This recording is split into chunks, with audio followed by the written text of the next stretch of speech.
ఒక్కసారి కొమ్మూరి గోల్డ్ కి కాల్ చేయండి. తాకట్లో ఉన్న మీ బంగారాన్ని విడిపించి మార్కెట్ ప్రైస్ కి వాళ్ళు కొనుక్కుని మిగతా డబ్బులు మీకు ఇచ్చేస్తారు. హాయ్ హలో నమస్తే, వెల్కమ్ టు మనం టీవీ. నేను మీ చార్మి.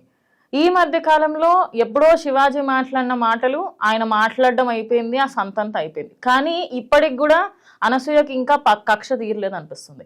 ఎందుకంటే అప్రాక్సిమేట్లీ 34 నుంచి ఒక 40 మంది దాకా కేసులు పెట్టింది జర్నలిస్టుల పైన.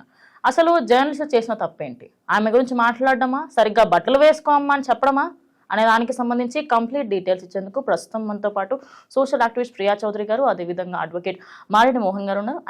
వాళ్ళిద్దరి మాటలు తెలుసుకుందాం. నమస్తే. నమస్తే sir. First and foremost thing sir, Shivaji గారు చేసిన కమెంట్స్, ఆయన మాట్లాడిన మాటలకి ఆయన క్షమాపణ చెప్పారు, అయిపోయింది. మరి ఇప్పుడు ఈ అనసూయ ఏదైతే మాట్లాడుతుందో దాని గురించి చూసుకుంటే ఎక్కడా కూడా దానికి దీనికి సంబంధం లేదు. బట్టలు సరిగ్గా వేసుకోండి అని చెప్పడం తప్ప, అంటే బయటకు వచ్చినప్పుడు మంచిగా వేసుకోండి అమ్మా అనడం తప్ప, ఒక అడ్వకేట్గా మీరేమంటారు? అంటే ఈ ఇష్యూ నాకు అంటే పూర్తిగా నాకు కూడా డెప్త్ తెలియదు. కాకపోతే టెక్నికాలిటీస్ విషయానికి వస్తే దీంట్లో ఏదైతే ఇప్పుడు ఎఫ్ఐఆర్ ఫైల్ చేశారు మేడం పైన మరియు A2గా, దాంట్లో కొన్ని సెక్షన్స్ పెట్టారు. డిఫమేషన్ అని, ఇంకా సెక్షువల్ అసాల్ట్ అని చెప్పి, సెక్షువల్ హెరాస్మెంట్ అని చెప్పి, డీప్ ఫేక్ అని ఇవన్నీ పెట్టారు. అనసూయ గారు డీప్ ఫేక్ అని పెట్టారంటే మరి ఆమె పెట్టిన పోస్ట్ దాన్ని బట్టి వీళ్ళందరూ స్పందించారు కాబట్టి అట్లుంది. ఇక్కడ రెండు విషయాలు. శివాజీ గారి ఇన్సిడెంట్లో శివాజీ గారు మాట్లాడినటువంటి ఫస్ట్ ఏదైతే ఇష్యూ ఉందో ఆ ఇష్యూలో చెప్పినటువంటి శివాజీ గారు ఆయన భావ ప్రకటన స్వేచ్ఛ ఆయన చెప్పిర్రు, దాంట్లో తప్పు లేదు. కాకపోతే 1-2 పదాలు దొరికినాయి, తప్పుగా దొరికినాయి, దాన్ని కూడా ఆయన క్షమాపణ చెప్పిర్రు. దేర్ ఎండ్స్ ది మ్యాటర్, అక్కడ అయిపోయింది. దాని తర్వాత మళ్ళీ ఈ ఇష్యూని మళ్ళీ వేరే విధంగా అనసూయ అభిమాన సంఘం అని చెప్పి అదని ఇదని అవన్నీ దాన్ని ముందుకు తీసుకొని వెళ్ళారు. దానంతా రచ్చరచ్చ వేసింది, అదంతా ఓకే. అయితే జర్నలిస్టుల పైన కేసులు పెట్టడం అనేది నిజంగా బాధాకరం. ఎందుకంటే journalism is 4th estate of this constitution of India.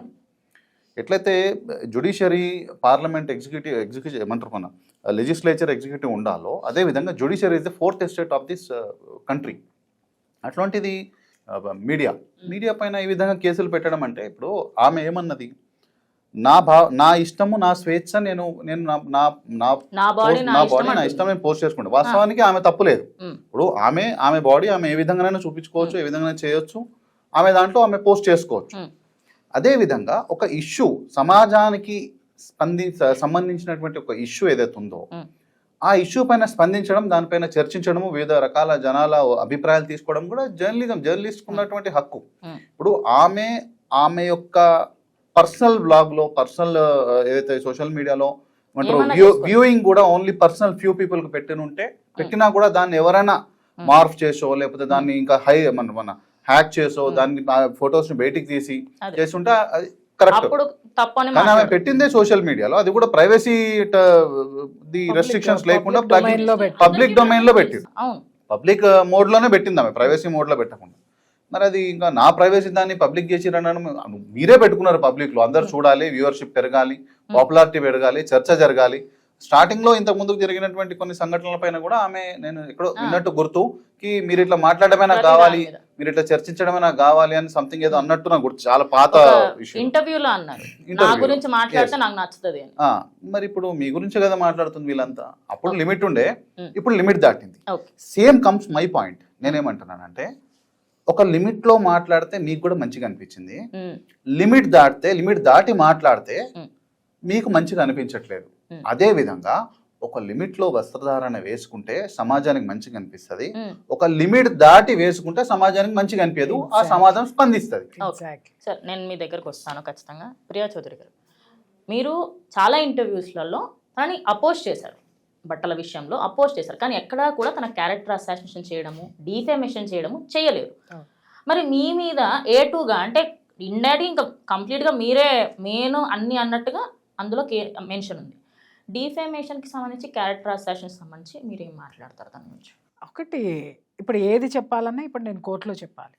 ఖచ్చితంగా కోర్టుకి ఏం సమర్పించాలో నేను అది సమర్పిస్తా.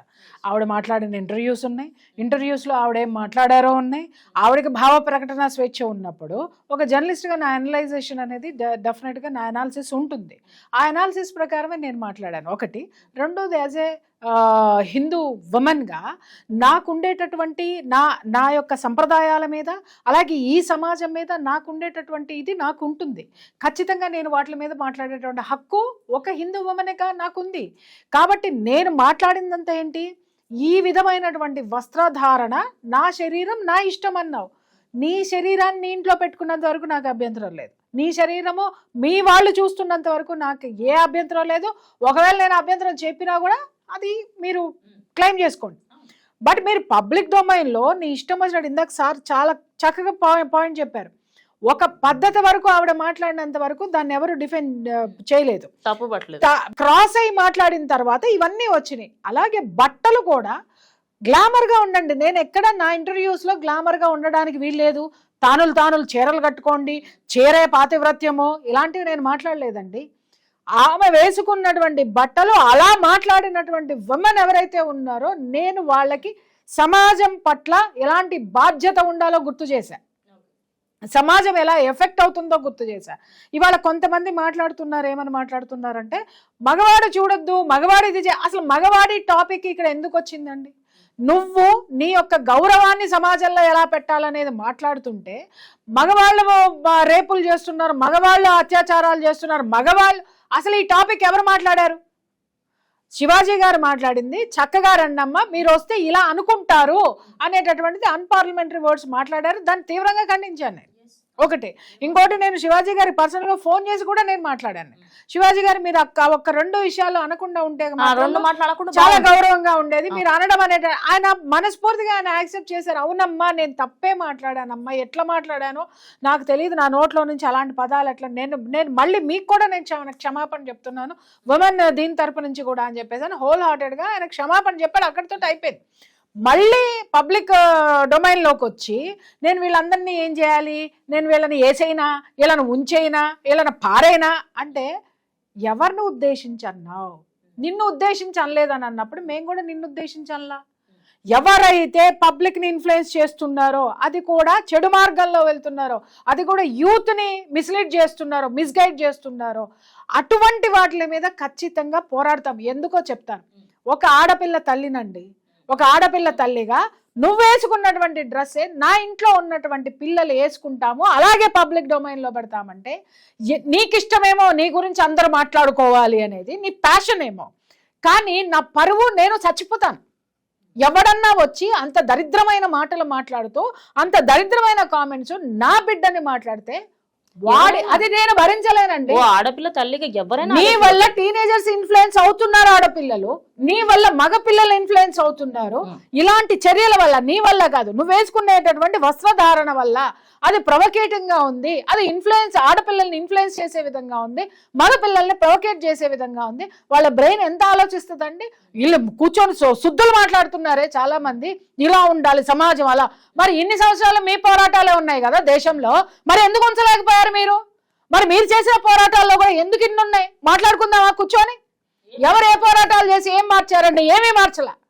ఏం మార్చారు అది పక్కన పెట్టి ఇవాళ తగుదనమ్మని వచ్చేసి కూర్చొని అంటే మీరే ఆడవాళ్ళు, మేం కాదా అంటే వీళ్ళు ద్వంద్వ వైఖరి ఎలా ఉంటుందంటే, మొన్న మిస్ వరల్డ్ పోటీలు జరుగుతుంటే రోడ్డు మీద పడేసి మొత్తం అంతా ధర్నాలు చేసేసి దాని మీద మిస్ వరల్డ్ జరగడానికి వీల్లేదు అని చెప్పేసి అని ఇది చేశారు. ఓకే, మరి ఎందుకు మిస్ వరల్డ్ అంటే ఇది మన సంప్రదాయం కాదు. ఏది ఈ దేశ సంప్రదాయం చెప్పారా మీరు? ఇప్పుడు మాట్లాడుకుందాం, వచ్చి మాట్లాడండి. అక్కడెందుకు ధర్నాలు చేశారు, అక్కడెందుకు అడ్డుకున్నారు, మిస్ వరల్డ్ పోటీల్ని ఏ విషయంతో అడ్డుకున్నారో ఇక్కడ పబ్లిక్ డొమైన్ లో జరుగుతుంటే, ఈ దేశంలో ఉన్న వాళ్ళు చేస్తుంటే మేము అడ్డుకున్నాం. మీరు చేసింది మేము చేసింది ఒకటే. అక్కడ మీరు ఎలా సమర్థించుకుంటారు, ఇక్కడ మమ్మల్ని ఎలా అబ్జెక్ట్ చేస్తారు? ఆ మాట మాట్లాడుకుంటే మేము మాట్లాడింది అదే కదా, 2 నాలుకల ధోరణి. అంటే వాళ్ళకి ఏదో ఒకటి కావాలమ్మా, అందుకని మిస్ వరల్డ్ పోటీ వచ్చింది కాబట్టి దానికి ఏం మాట్లాడతారు, అలాంటి బట్టలు వేయకూడదు, అలాంటి అశ్లీలం. మరి అదే అశ్లీలం గురించి కదా మరి మేము కూడా మాట్లాడాము. బిగ్ బాస్ పైన కూడా కంప్లైంట్ చేశారు సిపిఐ పార్టీ వాళ్ళు. ఎగ్జాక్ట్లీ, బిగ్ బాస్ మీద కూడా కంప్లైంట్ చేశారు. మరి వీళ్ళందరూ అక్కడికే నుంచే కదా వచ్చినటువంటి మనుషులు కదా, మరి దాంట్లో నుంచి వచ్చిన వాళ్ళ పక్కన కూర్చోబెట్టుకొని ప్రాజెక్ట్ చేసుకుంటూ ఏం మాట్లాడుతున్నారు వీళ్ళందరూ కలిసి? ఏం చెప్తున్నారు అంటే ఆమె ఏదైనా వేసుకుంటుంది, మీరెవరు అని అంటే మరి మిస్ వరల్డ్ లో ఏమైనా చేసుకుంటారు, నీకెందుకు మేడం? ఇంకోటి, ఇప్పుడు ఏదైతే అంటుందో మాట మీరు కూడా లైక్ కంప్లీట్గా నా బట్టలు నా ఇష్టం, నా బాడీ నా ఇష్టం అంటున్నారు కదా. ఇప్పుడు ఎవరైతే వీటికి సంబంధించి మాట్లాడుతున్నారో వాళ్ళు కూడా అంటారు నా నోరు నా ఇష్టం, మరి నేను కూడా మాట్లాడతా కదా. నేను ఆ మాట అన్నందుకే అది వైరల్ అయినందుకే ఇలా బాధ వచ్చింది. ఇప్పుడు అందులో తప్పేమో సార్ నాకు ఇంకా నా freedom of కళ్ళు నా speech ఉంది. ఇష్టం, నా నోరు నా ఇష్టం అని మాట్లాడారు జనాలు. అది కాదు మేడం, ఫ్రీడమ్ ఆఫ్ బట్టలు ఎక్కడ నేను రాజ్యాంగంలో ఇక్కడ వినలేదు. యాక్చువల్లీ ఫ్రీడమ్ ఆఫ్ స్పీచ్ ఉంది మనకి, మనం మాట్లాడాలి ఖచ్చితంగా. ఏదైనా ఒక విషయం జరిగిందని మనం మాట్లాడే అర్హత మనకు ఉంది. అట్లని చెప్పి ఎక్కడా కూడా నువ్వు బికిని వేసుకొని బయట తిరగమ్మా, నువ్వు ఏమంటారు షార్ట్లు వేసుకొని నడు రోడ్డు మీద వెళ్ళమ్మా అని ఎక్కడ లేదు కదా మేడం రాజ్యాంగంలో. అసలు ఈ విషయాలన్నీ రాజ్యాంగంలో అవే మెడలో మాట్లాడుతున్నారు. మెడలో చీరల గురించి ఉండదు, ఎవరి ఇష్టం వచ్చింది వాళ్ళు వేసుకోవచ్చు అని ఉంది. మీరు చెప్పండి మేడం నేను అనేది ఏంటంటే ఇప్పుడు మీరు అన్నట్టు రాజ్యాంగంలో రైట్ టు లైఫ్ ఉంది, ఎట్లనైనా బ్రతకొచ్చు, ఎట్లనైనా ఉండొచ్చు, ఎట్లైనా వేసుకోవచ్చు. అది అదంటే ఒక ఓవరాల్ గా రైట్ టు లైఫ్ అనేది ఇచ్చారు. దాంట్లో బట్టలు కూడా ఇంక్లూడ్ అవ్వచ్చు. కానీ అదే విధంగా రైట్ టు స్పీచ్ కూడా ఇచ్చిండ్రు. అయితే నేనేమంటానంటే ఎంతసేపు మనము అంటే ఇక్కడ ఈ స్వేచ్ఛను ఎంజాయ్ చేయాలనుకునేటువంటి వాళ్ళు ఎవరైతే ఉన్నారో సో కాల్డ్ పర్సన్స్ ఎవరైనా కానీ, నేను I'm here only as a advocate. నేనేమంటున్నా అంటే ఈ స్వేచ్ఛను ఎంజాయ్ చేయాలనుకుంటున్న వాళ్ళు ఎవరైతే ఉన్నారో వీళ్ళందరూ స్త్రీ ఫెమినిజం గురించి కానీ లేకపోతే మగవాళ్ళ ఆధిపత్యం గురించి కానీ ఎవరైనా కావచ్చు, అందరూ ఎవరైనా కానీ ఏ క్లాస్ ఏ కమ్యూనిటీ కానివ్వండి, ఎంతసేపు హక్కుల గురించి ఎందుకు మాట్లాడతారు? రాజ్యాంగం మీకు ఇచ్చిన హక్కుల గురించే మీరు మాట్లాడతారు, ఎందుకంటే ఫండమెంటల్ రైట్స్ ఉన్నాయని. ఇదే రాజ్యాంగము ఇదే మనిషికి ఇదే సమాజం కొరకు ఫండమెంటల్ డ్యూటీస్ కూడా ఇచ్చింది. అదెందుకు గుర్తురాదు ఎవరికి? అది ఎందుకు ఎవరికి గుర్తురాదు? ఒకడు వచ్చి కమ్యూనిటీ రైట్స్ అంటాడు, ఒకడు వచ్చి స్త్రీ ఆడవాళ్ళ రైట్స్ అంటాడు, ఒకడు వచ్చి ఇంకోటి మా మైనార్టీల రైట్స్ అంటాడు, ఒకటి ఇంకో రైట్స్ అంటాడు, ఇంకో రైట్స్ అంటాడు.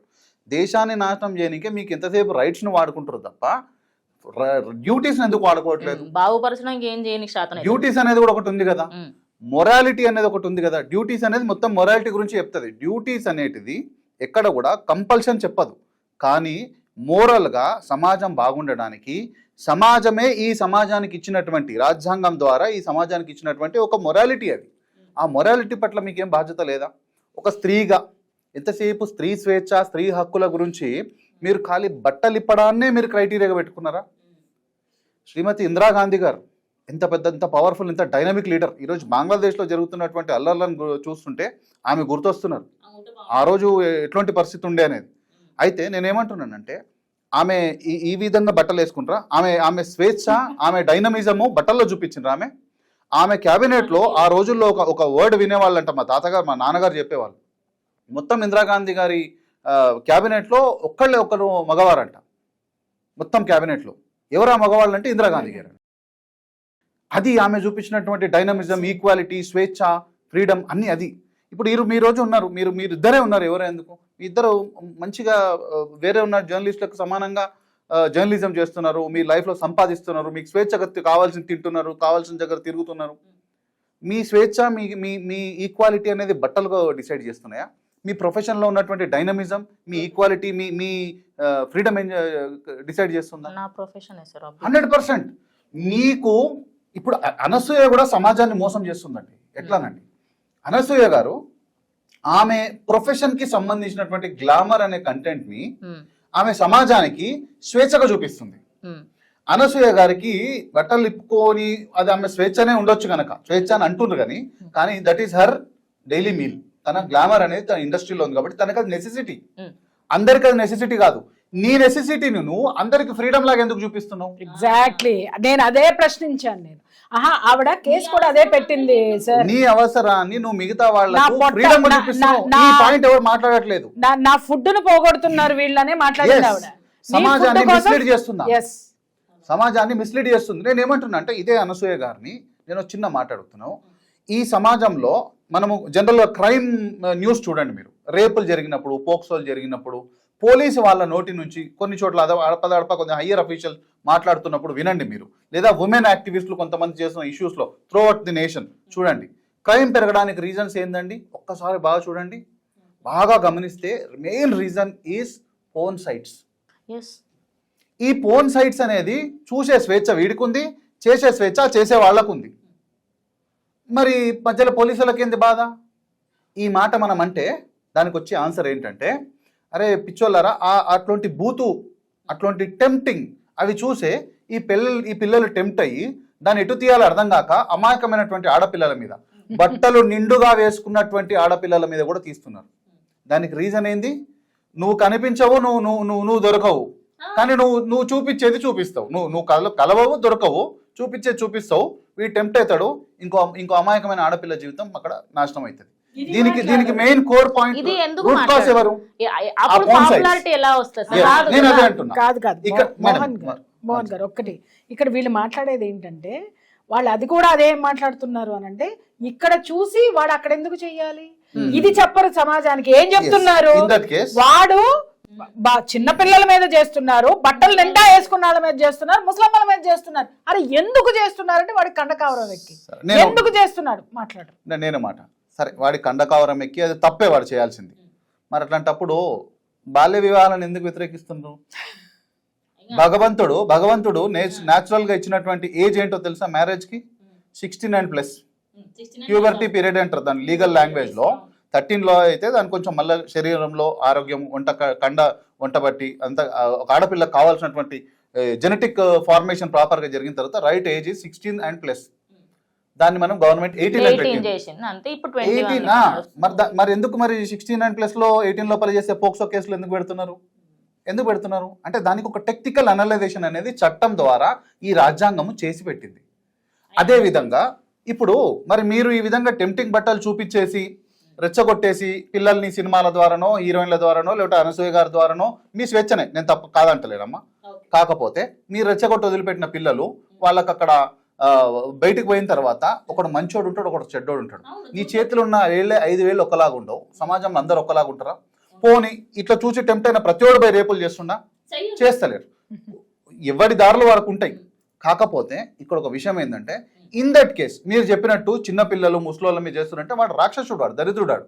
అట్లాంటి వాళ్ళ నుంచి కాపాడుకోవాలి. కాబట్టి ఈ సమాజము ఒక ఫండమెంటల్ రైట్స్ తో పాటు డ్యూటీస్ అనేది కొన్ని పెట్టింది, మొరాలిటీ అనేది కొన్ని పెట్టింది, దాన్ని కూడా ఫాలో కావాలి. ఈ సమాజ నిర్మాణంలో, ఈ దేశ నిర్మాణంలో, ఈ సంస్కృతిని నిర్మాణంలో మీ బాధ్యత ఏం లేదు? అక్కడ హక్కులే ఉన్నాయా? ఎంతసేపు హక్కుల కోసం కొట్లాడతారా? ఇన్ దట్ కేస్ నేను ఏమంటున్నా అంటే, then legalise the prostitution legalise చేయండి, మరి కొట్లాడండి మీరు. ప్రాస్టిట్యూషన్ అనేది కూడా మరి వాళ్ళ స్వేచ్ఛ కదండి, వాళ్ళ శరీరం. మీరు శరీరాన్ని నమ్ముకొని బ్రతుకుతున్నారు, వాళ్ళు శరీరాన్ని అమ్ముకొని బ్రతుకుతున్నారు, తప్పేముంది? మరి దాన్ని కూడా లీగలైజ్ చేయండి. అండ్ వన్ మోర్ థింగ్ ఇక్కడ ఈక్వాలిటీ అనే టాపిక్ వస్తుంది. చెప్పండి మీరు, నెక్స్ట్ చెప్పండి మేడం. ఇప్పుడు మీరు ఇందాక మీరు మాట్లాడుతున్నప్పుడు దానికి సంబంధించి మనం కంప్లీట్గా ఈ టాపిక్ ఏదైతే ఉందో, at the end of the time equality అంటే ఏంది? ఈ ఫెమినిజం అని ఏదైతే మాట్లాడుతూ ఉంటారో, ఎవరైతే బయటకు వచ్చి మాకు రైట్స్ లేవు అని చెప్పేసి గొంతులు బాదుకుంటున్నారు కదా, వాళ్ళందరికీ సంబంధించి ఈక్వాలిటీ అంటే ఏంటో, నిజంగా దేనికోసం వచ్చింది ఈక్వాలిటీ అనేది ఒక్కసారి ఎక్స్ప్లెయిన్ చేయండి మాకు. చిన్న ఎగ్జాంపుల్ చెప్తా. నా చిన్నప్పుడు మా పొలంలోకి కూలి పనికి వచ్చేవాళ్ళు, ఆడవాళ్ళు వచ్చేవాళ్ళు, మగవాళ్ళు వచ్చేవాళ్ళు. పొద్దున్న నుంచి సాయంత్రం వరకు ఇద్దరు ఈక్వల్గా పనిచేసేవాళ్ళు. కానీ ఆడవాళ్ళకి వచ్చి 2 రూపాయలు, మగవాళ్ళకి వచ్చి 6 రూపాయలు ఇచ్చేవాళ్ళు. అప్పట్లోనే నాకు అనిపించేది, ఏంటి వీళ్ళతో పాటు సమానంగా పనిచేస్తున్నారు, ఇంకా పైగా పిల్లల్ని పొత్తిళ్లలో పెట్టుకొని వస్తారు, వాళ్ళకి పాలు ఇచ్చుకుంటూ వాళ్ళ ఇది చేసుకుంటూ మళ్ళీ మధ్యలో అన్నం అక్కడే ఉండేవాళ్ళు. ఎందుకంటే పొలం పని పొద్దు నుంచి సాయంత్రం వరకు ఇది చేస్తూ మళ్ళీ పొలం పని చేసేవాళ్ళు. కానీ వీళ్ళకి 2 రూపాయలు ఎందుకు ఇస్తున్నారు, వాళ్ళకి 6 రూపాయలు ఎందుకు ఇస్తున్నారు అంటే వాడు మగవాడు, వీళ్ళు ఆడవాళ్ళు అనేటటువంటి అంతరం ఉంది. అది దాని మీద నాకు అప్పుడు చిన్నప్పుడు అనిపించేది, ఇద్దరికి ఈక్వల్గా కావాలని. ఈ రోజు పొలంకి వెళ్తే మగవాడికి ఎంత ఇస్తున్నారో ఆడవాళ్ళకు కూడా అంతే ఇస్తున్నారు. That is called equality. శ్రమలో నువ్వు పొందేటటువంటి ప్రతిఫలం ఏదైతే ఉంటుందో ఈక్వాలిటీ. పొజిషన్లో నువ్వు వెళ్ళాలనుకున్న స్థాయి ఏదైతే ఉంటుందో దానిలో ఈక్వాలిటీ. అలాగే సమాజాన్ని బ్యాలెన్స్ చేయడంలో కూడా ఈక్వాలిటీ. మగాడు ఒక్కడే మారాలి అని అంటే మరి నువ్వేం చేస్తావు? నువ్వొక్కదానివే కష్టపడుతున్నావు అంటే మరి మగాడు ఏం చేస్తాడు? సో ఇక్కడ మనకు ఉన్నది ఏంటంటే ఈక్వాలిటీ అని అంటే నేనెక్కువ అనేది కాదు, ఇద్దరు సమానము. ఆ తేడా తెలుసుకుంటే బాగుంది. నేను ఎక్కువ కాదు, ఇద్దరు సమానం. అది తెలుసుకోవాలి ముందు. అసలు ఆ ఈక్వాలిటీకి అర్థం తెలుసుకుని ఏడిస్తే అమ్మా ఇలాంటి ఏడుపులు ఉండవు కెమెరాల ముందు. అది సార్. ఇంకోటి ఫెమినిజం, ఇది ఈక్వాలిటీ విషయంలో నేను మాట్లాడతా. ఫెమినిజం అది సరే, ఓకే. ఈక్వాలిటీ విషయం చెప్పండి సార్. మేడం వండర్ఫుల్ ఎగ్జాంపుల్ చెప్పారు. వాస్తవానికి ఇదే అనసూయ గారికి స్త్రీల స్వేచ్ఛ మీద కానీ స్త్రీల సమానత్వం మీద కానీ ఫికర్ ఉంటే ఆమె దేని మీద కొట్లాడాలి తెలుసా? ఫస్ట్ ఇండస్ట్రీలో సినిమాలో హీరోకి ఒక రెమ్యునరేషన్, హీరోయిన్కి ఒక రెమ్యునరేషన్ ఇస్తారు కదా. ఈ రోజు ఇండస్ట్రీలో కొంతమంది డైరెక్టర్లు అందరినీ అనట్లేదు, కొంతమంది హీరోయిన్లు ఎట్లా తయారైందంటే ఆడ ప్రొడ్యూసర్లు కానీ హీరోయిన్ ని వాస్తవానికి మేము కాదు చేసేది, సమాజంలో సోషల్ యాక్టివిస్టులు వీళ్ళు కాదు చేసేది, ఆడవాళ్లను చులకన ఈ ఇండస్ట్రీ వాళ్ళు ఈమె చేస్తున్నటువంటి ఆడపిల్ల శరీరాన్ని ఒక ఆట బొమ్మగా ఒక గ్లామర్ వస్తువుగా చేసి దాన్ని ఇట్లా చూపించి ఒక చాపను పట్టడానికి అంటే ప్రేక్షకుని థియేటర్ వరకు లాగడానికి ఒక గ్లామర్ ను చూపించి లాగుతున్నారు కదా. ఇది అన్నిటికంటే పెద్ద అన్యాయం ఆడపిల్లకి. క్యారెక్టర్ కూడా ఉండదు మేడం, సినిమా క్యారెక్టర్ ఉండదు, ఏముండదు, ఐటమ్ సాంగ్ పేరుతోటి హీరోయిన్ల ఎక్స్పోజింగ్ పేరుతోటి గ్లామర్ పేరుతోటి లాగుతున్నారు కదా. ఇది నిజమైనటువంటి అవమానం ఆడపిల్లకు. ఆడవాళ్లకు మీరు క్యారెక్టర్ ఇవ్వకుండా ఏమి ఇవ్వకుండా వాళ్ళకి ఏమనంటే హీరోకి ఏమో 10 కోట్లు, హీరోయిన్ కి 1 కోటి, హీరోకి ఏమో 15 కోట్లు, ఇంకో కొంతమందికి 50 lakhs ఉన్నాయి ఇప్పటి వరకు. ఇది దీని మీద ప్రశ్నించండి దమ్ముంటే. కమిట్మెంట్స్ మీద కూడా కమిట్మెంట్స్ మన కాస్టింగ్ కావచ్చు వీటి మీద ప్రశ్నించండి.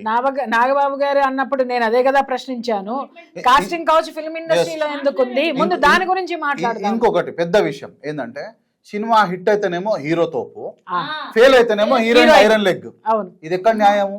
ఒక 2 సినిమాలు కంటిన్యూస్ గా ఫ్లాప్ అయినట్టు కథ, ఇంకా హీరోయిన్ సినిమాలో 3వ సినిమా కనిపించదు. అది ఇది ఎట్లా అవుతుంది? హిట్ అయితేనేమో నువ్వు తోపుగాడివి, నువ్వు చేసిన ఫైట్లు, నువ్వు చేసిన డైలాగులకు సినిమా హిట్ అయిపోయింది. ఫ్లాప్ అయితేనేమో heroine iron leg, heroine lucky leg లేదు కాబట్టి ఫెయిల్ అయిందా? దీన్ని ప్రశ్నిస్తావు మరి అనసూయ గారు, దీన్ని ప్రశ్నిస్తాను. ఎందుకు గుర్తురాదు? కేవలం ఆడవాళ్ళ కేపబిలిటీస్ ని, ఆడవాళ్ళ ఈక్వాలిటీస్ ని, ఆడవాళ్ళ ఫ్రీడమ్ ని నీ బట్టలతోటే ఎందుకు ముడిగడుతున్నావు? ఇంకొక విషయం కూడా మోహన్ గారు, ఇక్కడ శివాజీ గారిని క్వశ్చన్ చేస్తున్నారు. ఏమని? నువ్వు నిండగా బట్టలు కప్పుకోమన్నావు, నువ్వు పోయి ఇండస్ట్రీలో మాట్లాడు అని. మరి అదే మాట అనసూయకు కూడా చెప్పాలి కదా. అనసూయ ఈక్వాలిటీ అక్కడ కూడా కొట్లాడమ్మా, ఈ అరాకొర గుడ్డలు వేసుకుంటేనే నీకు ఛాన్సులు ఎందుకు ఇస్తారు, నిండుగా కప్పుకున్నా కూడా నీ అస్తిత్వాన్ని నిలబెట్టడానికి అక్కడ కొట్లాడని ఈమె కూడా ఎందుకు చెప్పరు? ఈమె అలా ఊరదీస్తుంది, నువ్వు ఇక్కడేమో విప్పుకోమని చెప్తున్నారు, అక్కడేమో కప్పుకోమని చెప్తున్నారు. శివాజీ గారినేమో కప్పమని చెప్పని చెబుతున్నారు, ఈవిడేమో ఇప్పుకొని తిరుగుతుంది మీరు చూడండి అంటున్నారు. వీళ్ళు మాట్లాడే మాటల్ని ఏమన్నా ఈ ఫెమినిస్టులు మాట్లాడే మాటల్ని, లేకపోతే ఈ ఓవర్ యాక్టివిస్టులు మాట్లాడే మాటల్ని అంటే మేడం ఇది ఒక విధంగా చూస్తే ఇదేదో ఇన్ఫ్లుయెన్స్ చెయ్యాలా అంటే ప్రజల్లో నేను ఒక నిలవాలా, అందరు నేను కనిపించాలా అన్న ఉద్దేశంలానే ఉంది తప్పించి ఏదో ఉద్ధరించాలంటే అది కూడా కాదమ్మా. నేను చెప్తున్నాను ఇది సంస్కృతి మీద దాడి. అవునంటారా కాదంటారా? ఇది కల్చరల్ వార్. ఇది ఓకే, సంస్కృతి మీద దాడి. ఓకే, అంటే బట్టల సంబంధించి కంప్లీట్ గా మన హిందూ సాంప్రదాయం పైన అడిగినందుకు ఇంత రచ్చ. అదే కదా 100%. ఎందుకంటే ఇది హిందువుల మీద, హిందువుల సంస్కృతి మీద దాడి. ఎందుకంటే మీరు బాగా గమనించండి, జస్ట్ ఫర్ ఏ కంపారిజన్ కోసం చెప్తున్నాను. చెప్పండి. హిందువుల ఆడపిల్లలకు ఉన్న స్వేచ్ఛకు మధ్యలో ముస్లింల ఆడపిల్లకు ఉన్నటువంటి స్వేచ్ఛలో వాళ్ళిద్దరు బయటకు వచ్చినప్పుడు వాళ్ళ వస్త్రధారణలో ఉన్న తేడా ఎంత? చాలా జమీన్ ఆస్మాన్, భూమికి ఆకాశానికి ఉన్నంత తేడా ఉంటది. ఇప్పుడు ఇట్లాంటి ఏవైతే నెరేటివ్స్ వస్తాయో ఈ నెరేటివ్స్ ద్వారా మిస్లీడ్ అయ్యే ఛాన్స్ ఎవరికి ఎక్కువ ఉంది? హిందువుల ఆడపిల్లలక, ముస్లిం ఆడపిల్లలకి? 100% హిందువుల ఆడపిల్లలకే. ముస్లిం ఆడపిల్లలకు అంత స్వేచ్ఛ వాళ్ళు ఉంది అని భావించకపోయినా అది వాళ్ళ ఇష్టం. ఇక నేను వాళ్ళ మతాన్ని నేను క్రిటిసైజ్ చేయదలుచుకోలేదు. హిందూ వాళ్ళే ఇన్ఫ్లుయెన్స్ అయ్యేది వీళ్ళే. ఇన్ఫ్లుయెన్స్ అయిన తర్వాత ఒక అడ్వకేట్ గా దీని వల్ల వచ్చే అడ్వర్స్ థింగ్స్ ఏందో మీకు తెలుసా? సమాజంలో తెలియదు. ఒక పెళ్ళైన భార్య ఈ అనసూయ గారి మాటలు పట్టుకొని నా భర్త ఏమంటలేడు, అనసూయ భర్త ఏమంటలేడు కాబట్టి నా భర్త నువ్వెందుకు అంటున్నావు అని అనసూయ గారు లాగా బట్టలు వేసుకొని తిరుగుతూ వాళ్ళిద్దరి మధ్యలో ఏమైతే తెలుసా? అయ్యో వచ్చినాయి, కేసులు వచ్చినాయి కదండి మేడం. మేము ఒకటే ఫీల్డ్ కాబట్టి మాకు ఆ నొప్పి తెలుసు, మాకు ఆ బాధ తెలుసు కాబట్టి అది 7 వరకు పోతుంది తెలుసా? ఆ కుటుంబం విడిపోయే వరకు పోతుంది, సంపుకునే వరకు పోతుంది, అక్రమ సంబంధాల వరకు పోతుంది. పిల్లలు చాలా ఉన్నాయండి, చాలా అడ్వర్స్ విషయాలు ఉన్నాయి, చెప్పుకుంటే చిన్న విషయం మాట్లాడతా. ఇక్కడ ఆడవాళ్ళని అలా చూడడము, ఆడవాళ్ళ మీద దాడి చేయడము ఎంత నేరమని వాళ్ళు మాట్లాడుతున్నారో, ఈ దారుణాలు జరుగుతున్నాయని మనం ఎంత బాధపడుతున్నామో, మరి ఇదే ఉమెన్ యాక్టివిస్టులు లవ్ జిహాదుల మీద హిందూ ఆడపిల్లల్ని తీసుకెళ్లి నాశనం చేస్తుంటే మాట్లాడే దమ్ము వీళ్ళకి ఎందుకు లేదు? అలాంటి వాటిలో ఎలా కాంట్రవర్సీ అవ్వదు కదా మేడం. మీకు ఈక్వాలిటీ విషయంలో ఇంకొక విషయం చెప్తా. ఎగ్జాంపుల్, ఇప్పుడు ఈక్వాలిటీ అంటున్నారు కదా, ఈక్వాలిటీ అనే విషయంలో what I feel, what my personal opinion is, నేను ఏమంటున్నానంటే అసలు ఆడపిల్లలకు మగపిల్లలకు ఈక్వాలిటీ, ఆడపిల్లలు ఈక్వాలిటీ సాధించాలి, సమానత్వం సాధించాలని గొడవ పడుతున్నారు కదా. అసలు ఆడపిల్లలు సమానంగా లేరని ఎందుకు అనుకుంటున్నారు? My purview what I say, women and girls and women whatever it is, స్త్రీలు మగవాళ్ళ కంటే ఎక్కువ equal, they are more equal than men. In my interpretation, my explanation నేనేమంటున్నానంటే మగవాళ్ళ కన్నా ఆడవాళ్ళు ఎక్కువ ఈక్వల్, మగవాళ్ళ కన్నా ఆడవాళ్ళు ఎక్కువ సున్నితం and most most most important, మగవాళ్ళ కన్నా ఆడవాళ్ళు ఎక్కువ విలువైన వాళ్ళు, valuable, more valuable than men. మీకు ఎగ్జాంపుల్ ఒక కంపారిజన్ చెప్తాను. ఒక ఆటోలో ఒక మంచి బ్యూటిఫుల్ కాంచు అద్దం, ఒక అద్దాన్ని ఇటు సైడ్ ఒక మార్బుల్ని ఎక్కించి రెండింటిని ప్యారలల్ గా పక్క పక్కన పెట్టి పంపిస్తారా మీరు? ఎందుకు? ఏది పగులుతుంది? అద్దం పగులుతుంది కదా, అద్దం కదా. ఆ మార్బుల్ స్క్వేర్ ఫీట్ ఏమో 50 రూపాయలు 60 రూపాయలు ఉంటుంది. ఈ అద్దం స్క్వేర్ ఫీట్ ఎంత ఉంటుంది? ఎక్కువ ఉంటుంది, 500-600 ఉంటుంది. Which is more valuable? ఇప్పుడు ఇన్ దట్ కేస్ దేనికి ఎక్కువ సెక్యూరిటీ అవసరం? అద్దంకే కావాలి. దేనికి ఎక్కువ దేనికి ఎక్కువ దానికి వాల్యూ ఉంది? అద్దంకే ఉంది. ఆ వాల్యూ ఉంది, ఆ సెన్సిటివిటీ ప్లస్ వాల్యూ ఉంది కాబట్టి దానికి ఎక్కువ రెస్ట్రిక్షన్స్ కూడా ఉన్నాయి, ఎక్కువ జాగ్రత్త కూడా ఉంది. దాన్ని ఒకవేళ కొంతమంది జాగ్రత్తగా ఫీల్ అవుతారు, అవును మాకు ఈ జాగ్రత్త మా కుటుంబము, మా పెద్దలు, మా పూర్వీకులు, మా భర్తలు, మా అన్నలు, మా తమ్ముళ్ళు, మా తండ్రులు ఇచ్చిండ్రని ఫీల్ అయ్యి ఆ జాగ్రత్తను మెయింటైన్ చేసుకొని పోతే అద్దం లాగా పోతుంది. ఆ జాగ్రత్తను మెయింటైన్ చేసుకోకుండా రాయికి ఇచ్చిన స్వేచ్ఛ నాకెందుకు కేరు, మీరు ఎవరు నన్ను పట్టుకోవద్దు, నన్ను తాడుతో కట్టొద్దు, నాకు సైడ్లలో థర్మకాల్ పెట్టొద్దు అంటే నువ్వు ఇంటికి పోయే లోపల నువ్వు అద్దం ఉండవు, అద్దం ముక్కలు అయిపోతుంది, నీ జీవితం కూడా ముక్కలు అవుతుంది. ఇటువంటి పరిస్థితుల్ని చూసి prevention is better than cure అంటారు. సో ఆ ప్రివెన్షన్ కోసం పెట్టినటువంటి కొన్ని రెస్ట్రిక్షన్స్ మాత్రమే ఇవి తప్ప ఇంకోటి కాదు. And more valuable, women is more valuable than men అని ఎందుకు అంటున్నానంటే women is the only person who can create this world, who had created this world. ఈ సమాజాన్ని, ఈ సృష్టిని, నిన్ను, నీ కుటుంబాన్ని, నీ వంశాన్ని, నీ తరతరాలను సృష్టించింది నీ ఇంటి ఆడది. So she is more valuable than men. So that is why she has got more restrictions. మీకు మంచి బ్యూటిఫుల్ ఒక గాజు గిఫ్ట్ ఒకటి ఇస్తే, గాజు బొమ్మని ఇస్తే దాన్ని జాగ్రత్త పట్టుకుంటారా, లేకపోతే ఒక గ్రైండర్ గిఫ్ట్ ఇస్తే దాన్ని జాగ్రత్త పట్టుకుంటారా? ఇదే వాల్యుబుల్. కాబట్టి ఈ స్త్రీ ఈ గాజు బొమ్మ లాంటిది కాబట్టి రెస్ట్రిక్షన్స్ ఎక్కువ ఉన్నాయి, జాగ్రత్త ఎక్కువ ఉంది. అఫ్ కోర్స్ వాళ్ళ భాషలో చెప్పాలంటే నిర్బంధం కూడా ఎక్కువ ఉంది. ఈ నిర్బంధం గనక మన వాళ్ళకు అర్థమైన రోజు వాళ్ళ భాషలో అది నిర్బంధం కాదు, మా జాగ్రత్త కోసమే అని అంటారు. ఇంకో ఎగ్జాంపుల్ చెప్తా. ఒకవేళ వీళ్ళు కొంతమంది సోకాళ్ళు పర్సన్స్ ఎవరైతే అన్నారో వీళ్ళు అనసూయ గారు కానీ ఇంకెవరు కానీ వీళ్ళు అన్నమాట కనుక ఒకవేళ లేదు, స్త్రీ మీరన్న విధంగానే మగోడే విధంగా సమానము, అదే విధమైన సమానత్వం మాకు కావాలి అంటే సరే. మరి ఈ 498 కేసెస్లో డౌరీ హెరాస్మెంట్ మొగోడి మీద ఎందుకు పెడతారు? భర్త మీద, భార్య మీద ఎందుకు పెట్టారు? అలిమనీ భర్త భార్యకి ఎందుకు ఇవ్వాలి? మెయింటెనెన్స్ భర్త భార్యకి ఎందుకు ఇవ్వాలి? రేప్ కేసెస్ లో మగవాడు, ఒక్క నిమిషం, నేను లెట్ మీ కంప్లీట్, మీరు నవ్వండి ఆ లోపల, పర్వాలేదు, బాధలేదు. కానీ రేప్ కేసెస్ లో 4 ఆడవాళ్ళు పోయి ఒక్క మొగోని మీద పడ్డా కూడా రేప్ కేసు మాత్రం మొగోని మీద పెడతారు. ఎందుకు?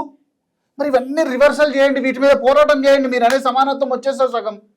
క్రేజీ సార్, అసలు అది కదా పాయింట్ కి చాలా కదా పాయింట్స్ డిస్కస్ చేయాల్సినవి. ఇవి విడిచిపెట్టేసి వాడొకడు వచ్చి నేను అభిమాన సంఘం అంటాడు. అక్క పాపం సంధ్యక కూడా గట్టిన కౌంటర్ ఇచ్చింది. చెత్త చెదారము ఇవన్నీ మాట్లాడుకున్నా ఈక్వాలిటీ అని మీరు అడిగారు కదా, ఇప్పుడు ఈయన ఇన్ని చెప్పారు. ఆ ఈక్వాలిటీలోకి వెళ్దాము.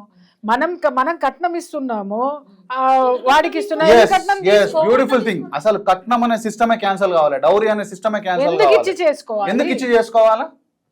వాళ్ళని ఎందుకు అడుగుతున్నావు నువ్వు సమానత్వం అన్నప్పుడు? అడగకండి మీరు. నిజం, నా దగ్గరికి వచ్చే కేసుని బట్టి కూడా మేము ఇదే సలహా ఇస్తాం. ఏంటంటే అమ్మ, నువ్వు వాళ్ళని కోసం సంవత్సరాలు బట్టి తిరిగే కంటే ఈ సంవత్సరంలో ఈ టైంలో నీ కాళ్ళ మీద నువ్వు నిలబడ్డావా, అంతకు మించి నువ్వు చాలా స్ట్రాంగ్ గా ఉంటావు. నువ్వు అది వచ్చే టైంకి నీకు వస్తుందని ఇక్కడ మేము ప్రిపేర్ చేస్తాం. That is called equality. Okay. So అంటే కంప్లీట్గా ఇది మనం ఈక్వాలిటీ ఇవన్నీ ఆస్పెక్ట్స్లో మనం మాట్లాడుకున్నాం. కానీ ఇప్పుడు జర్నలిస్టుల పైన ఏదైతే కేసు 34 మంది మీద వేసింది, అందులో నా తోటి యాంకర్ అండ్ నా వీడియో కూడా ఉంది, అందులో గట్టిగా మాట్లాడిన పేరు ఆమె తెలియక నేను నా మీద ఇంకా కేసు పడనట్టుంది. ఇప్పుడు ఈ పెట్టిన కేసు పూజ అయిపోయే ముందు అగరబత్తులు పెట్టినట్టుంది. అది ఆ బ్రహ్మానందం సినిమాలు అన్నట్టు ఆ పూజ అయిపోయే ముందు అగరబత్తులు పెట్టింది, మళ్ళీ పూజ మొదలవుతుంది. ఇప్పుడు జర్నలిస్టులు అందరు కలిసి మళ్ళీ చేస్తారు. ఆమె ఇష్టమిగా ఆమె స్వేచ్ఛ, ఆమెకు స్వేచ్ఛ ఉంటే ఇప్పుడు జర్నలిస్టుల స్వేచ్ఛ జర్నలిస్టులకు ఉంటుంది. దీన్ని ఏ విధంగా మాట్లాడాలో మాట్లాడతారు. ఇంకొకటి జర్నలిస్టులకు ఇచ్చే ఒక అడ్వకేట్ గా నేను ఇచ్చే చిన్న టిప్ ఏంటంటే, భాషా ప్రయోగంలో మాటలు దొరలకుండా ఏం చెప్పినా తప్పులేదు. It is not a crime. So Shivaji గారు కూడా ఆ మాటలకే క్షమాపణ చెప్పారు తప్ప ఆయన వ్యూకి ఆయన View కాదు అభిప్రాయానికి కదా. క్షమాపణ చెప్పలేదు. సో ఇక్కడ ఏంటంటే సమస్త శ్రీమూర్తులకు, ఆడవాళ్లకు, అమ్మాయిలకు అందరికి నేను వేడుకునేది చెప్పేది ఏంటంటే, అమ్మ ఇది అనసూయ గారికి కానీ ఇంకెవరికి కానీ ఆమె అవసరాన్ని మీ స్వేచ్ఛగా చూపించింది. ఆమె స్వేచ్ఛగా, మన స్వేచ్ఛగా, మీ స్వేచ్ఛగా చూపించి మోసం చేస్తుంది తప్ప ఇట్లా మోసపోకండి. ఆమె గ్లామర్లో ఆమెకు తిండి పెట్టడానికి అది అవసరం. మన ఇంటి పరిస్థితులు, మన కుటుంబ పరిస్థితులు, మన మన పరిసరాలలో మనం ఏ విధంగా ఉంటే సురక్షితంగా ఉంటామో ఆ విధంగానే ఉండి సురక్షితంగా ఉంటే మంచిది తప్ప, లేకపోతే వీళ్ళ మాటలలో పోతే అనవసరంగా అదేదో సామెత చెప్పినట్టయితే తప్ప ఏమీ లేదు. ఇది హిందూ ధర్మం మీద, హిందూ సంస్కృతం మీద ఆడవాళ్లను మిస్లీడ్ చేయడం కోసం చేస్తున్నటువంటి ఒక ఫేక్ నెరేటివ్ తప్ప ఇంకేది కాదు. దీన్ని అర్థం చేసుకోవాలి. సో మేడం ఫైనల్గా అంటే మీరు A2గా ఉన్నారు, ఏమైనా యాక్షన్ తీసుకుంటున్నారా దీని మీద ఖచ్చితంగా? అంటే ఫర్దర్గా ఈ కేసు ముందుకు వెళ్తే, అంటే ఆబ్వియస్లీ కేసు ముందుకు వెళ్ళేటట్టు కనిపించట్లేదు. ఒకటే నేను చెప్తున్నానండి, ఏ పిక్చర్స్ గురించి మాట్లాడుకుంటున్నారో, ఆమెను ఏ విధంగా ట్రోల్ చేస్తున్నారు, ఎలా హెరాస్ చేస్తున్నారు అని ఆవిడ మాట్లాడుతుందో వాటిల్ని పబ్లిక్ డొమైన్ నుంచి తీసేయమనండి. ఇది మేము అడుగుతున్నాం. అది తీసేయనంత వరకు ఇది సాగుతుంది. నువ్వు పెట్టావు, 1 పెట్టినా 10 పెట్టినా 100 పెట్టినా మేము వెళ్ళాల్సిందే.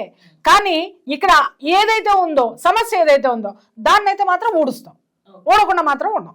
Okay, thank you so much. So చూసారు కదా, కంప్లీట్గా అసలు ఎక్కడో బట్టలు వేసుకోండి అని చెప్పిన దానిగా స్టార్ట్ అయినాయి కాంట్రవర్సీస్. డే బై డే అసలు ఇప్పుడు జర్నలిస్టుల వరకు వచ్చింది. మరి రేపటి రోజు జర్నలిస్టులు ఇంకా ఎంతోమంది దీని మీద రియాక్ట్ అవుతారు, దాని మీద ఎలా ఉండబోతుంది ఏంటనేది కంప్లీట్ డీటెయిల్స్ ఫర్దర్ వీడియోస్ చెప్తాను. అంటే కీప్ వాచింగ్ మనం టీవీ.